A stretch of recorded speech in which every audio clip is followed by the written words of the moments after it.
दोस्तों जितना बड़ा मैं मार्वल का फैन हूँ उससे तो कहीं ज्यादा बड़ा मैं डीसी का फैन हूँ, लेकिन जो कंटिन्यूटी हमें मार्वल सिनेमैटिक यूनिवर्स दे रहा है अपने मूवीज में, वो कंटिन्यूटी हमें डीसी एक्सटेंडेड यूनिवर्स से कभी नहीं मिल पाई थी। But now the table has turned and अब डीसीईयू और वार्नर ब्रोस के नए सीईओ डेविड जैस्लॉव ने कुछ ऐसा अनाउंसमेंट किया है डीसीईयू के यूनिवर्स को लेकर। सच में वो अनाउंसमेंट हम फैंस के लिए एक ट्रीट से कम नहीं है। So hello everyone, this is Sarfaraz, आप देख रहे हैं सुपर हीरो मल्टीवर्स। टुडे हम करने वाले हैं डीसीईयू यानी कि वार्नर ब्रोस के नए सीईओ डेविड जैस्लॉव के डीसीईयू के यूनिवर्स के नए अनाउंसमेंट के बारे में, जो कि मुझे बहुत अच्छा लगा। अगर आप डीसीईयू के फैन हैं तो आपको भी डेफिनेटली ये अनाउंसमेंट अच्छा लगने वाला है। इसके अलावा मैं आपको बैटगर्ल मूवी के कैंसिल होने के पीछे का रीजन भी बताने वाला हूँ इस वीडियो में। सो ये सारी डिटेल काफी इंपॉर्टेंट एंड प्लीजिंग है, तो मेरे साथ इस वीडियो में एंड तक बने रहिएगा जिससे कि आपसे कोई भी इंफॉर्मेशन या डिटेल मिस ना हो। So without wasting any minute, second और मिली सेकेंड, चलिए खोलता हूँ मैं अपने इंफॉर्मेशन का पिटारा।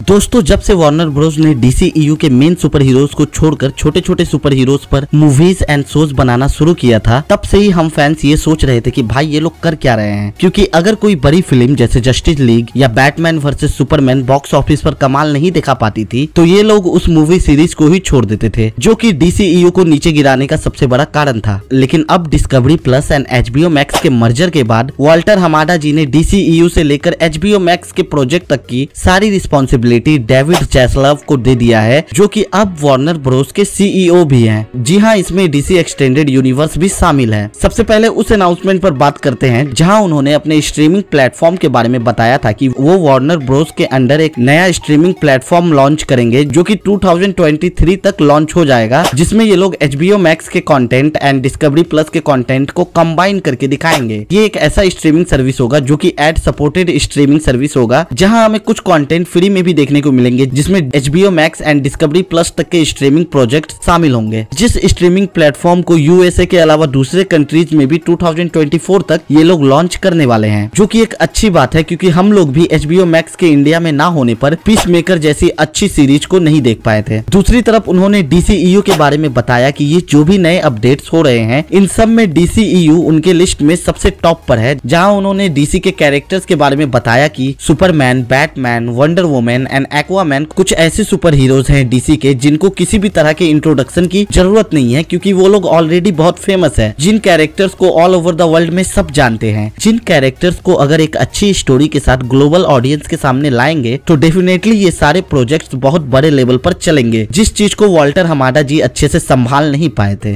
डेविड जैस्लॉव ने मार्वल सिनेमैटिक यूनिवर्स को मेंशन करते हुए कहा कि डीसीईयू का यूनिवर्स भी अगले 10 साल में ठीक मार्वल की तरह एक बड़ा सिनेमैटिक यूनिवर्स बन जाएगा, जैसे कि आज मार्वल सिनेमैटिक यूनिवर्स है, जिसके लिए उन्होंने एक स्पेशल टीम बनाई है जो कि पूरी तरह से डीसीईयू पर फोकस करेंगे, जिनको लीड एलन हॉर्न करने वाले हैं, जिनके बारे में अगर आपको नहीं पता है तो मैं आपको बता दूं कि ये वॉल्ट डिज्नी के चेयरपर्सन रह चुके हैं एयर 2012 से 2020 तक। डेविड जैस्लॉव ने ये भी बताया कि वो डीसीईयू को रिबिल्ड करने वाले हैं 10 साल के प्लान के साथ, जो कि एक बड़े सिनेमैटिक यूनिवर्स को क्रिएट करेगी, जो एक लॉन्ग टर्म प्रोजेक्ट होने वाला है। उन्होंने एमसीयू के सीईओ केविन फैगी को भी मेंशन करते हुए कहा कि जिस तरह से उन्होंने एमसीयू के यूनिवर्स को बनाया है, ठीक उसी तरह से जैस्लॉव ने भी जो टीम बनाई है डीसीईयू के प्रोजेक्ट के लिए, जिसके लिए उन्होंने 10 इयर्स का प्लान भी तैयार कर रखा है, जहां डीसीईयू को ये लोग एक नए स्ट्रक्चर के साथ ऑडियंस के सामने रखेंगे। दोस्तों ये न्यूज देखने के बाद तो फैंस के जान में जान आ गई थी, क्योंकि इसमें कोई दो राय नहीं है कि जो यूनिवर्स हम डीसीईयू में देखना चाहते थे वो हमें बिल्कुल भी देखने को नहीं मिला है। आप ही देख लो कि डीसीईयू की कोई भी मूवी एक दूसरे से कनेक्टेड नहीं लगती है, जिस कारण ऑडियंस डीसीईयू के प्रोजेक्ट को लेकर उस तरह से एक्साइटेड नहीं हो पाते थे जिस तरह से एमसीयू के प्रोजेक्ट के लिए ऑडियंस एक्साइटेड होते थे। लेकिन अब डेविड जैस्लॉव ने इस अनाउंसमेंट के बाद ऐसा लग तो रहा है कि डीसीयू अब अपने एक प्रॉपर यूनिवर्स के साथ सारे सुपर हीरोज को लेकर ऑडियंस के सामने आने वाले हैं। जैस्लॉव ने ये भी बताया कि जितने भी डीसीईयू के प्रोजेक्ट्स रिलीज होंगे वो लोग उन प्रोजेक्ट्स को जल्दबाजी में रिलीज नहीं करेंगे, बल्कि उस प्रोजेक्ट को प्रॉपर टाइम दिया जाएगा, जिस कारण ये लोग एक सिनेमैटिक यूनिवर्स को को ध्यान में रखकर ही मूवी को एक प्रॉपर टचअप के बाद ही रिलीज करेंगे। जिस बात से इतना तो समझ में आ गया है कि अब चाहे कुछ भी हो, अब ये लोग DCEU के हर प्रोजेक्ट को केयरफुली रिलीज करने वाले हैं, जहां ये लोग DC के इस 10 साल के प्लान पर फुल्ली फोकस करने वाले हैं। जिस अनाउंसमेंट को सुनने के बाद मुझे तो ऐसा लगा कि भाई जेलसब कहाँ थे आप अभी तक, यही तो सुनने के लिए हमारे कान तरस गए थे। बैटगर्ल मूवी के कैंसिल होने पर आए तो डेविड जेलसब ने बैटगर्ल मूवी के कैंसिल पर यह बताया कि वो DCEU में ऐसी मूवीज बनाना चाहते हैं जो कि सिर्फ और सिर्फ थिएटर में रिलीज हो। जहां उन्होंने बताया कि बैटगर्ल मूवी जो कि $100 मिलियन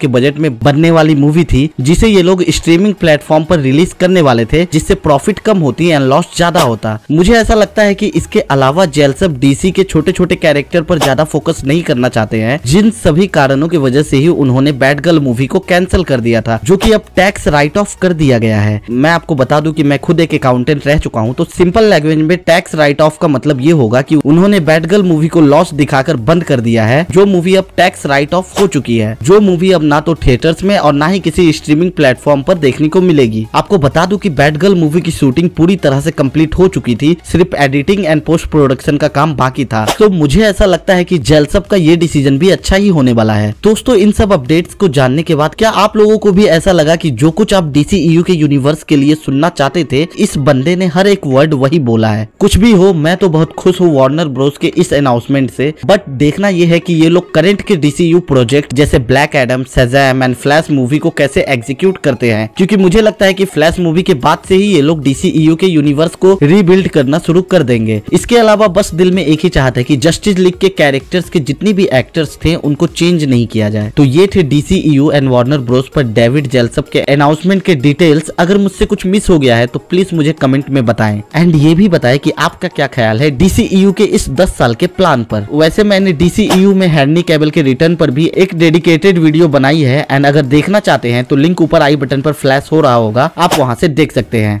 मैं इसी तरह के टॉपिक पर वीडियो बनाता रहता हूं, अगर आप देखना पसंद करते हैं तो मेरे चैनल को सब्सक्राइब भी कर ले। सो दोस्तों, यहीं पर मैं अपनी इंफॉर्मेशन के पिटारे को बंद करता हूं। I hope you enjoy, take care, stay safe, फिर मिलेंगे मल्टीवर्स में। थैंक्स।